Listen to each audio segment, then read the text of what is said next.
Subscribe to our channel by clicking the subscribe button. Click the bell button and enjoy the latest uploads from our channel.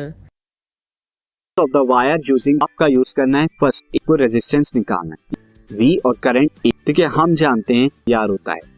अब तो V की value भी इस पर V की value भी तो मैं पॉइंट A पर ले point A at point I is equal to 2 V आप 2 रखेंगे इतना आ जाएगा R इज इक्वल टू आपका क्या आ गया। पार्ट B भी कहता है how 6 ohm resistor required to carry 5 volt line 5 ampere का करंट कैरी चाहिए और हर एक 76 ओम का उस सर्किट का रखना है यहाँ पे 20 volt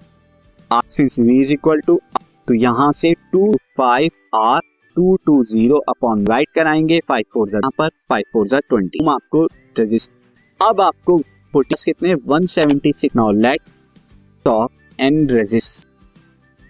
1 ohm each required to get ohm का हो जाएगा इक्विवेलेंट रेजिस्टेंस में 44 अपॉन में 176 या रेजिस्टेंस निकालना है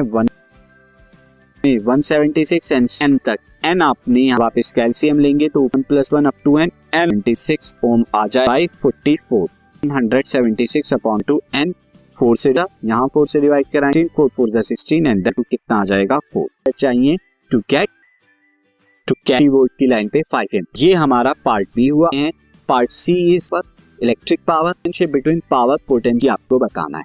करेंगे तो डिफाइन करने सी पार्ट को आप देखते हैं और जो पी होती है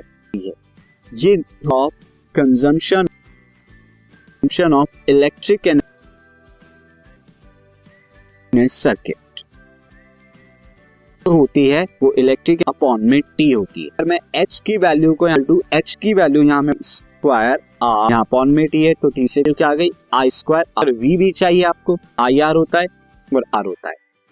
आप यहाँ पर वैल्यू पुट कर पी क्या मिलेगा P is R square into में आर वी स्क्वायर बाई आपका पावर स्क्वायर बाई आर हो गई और करना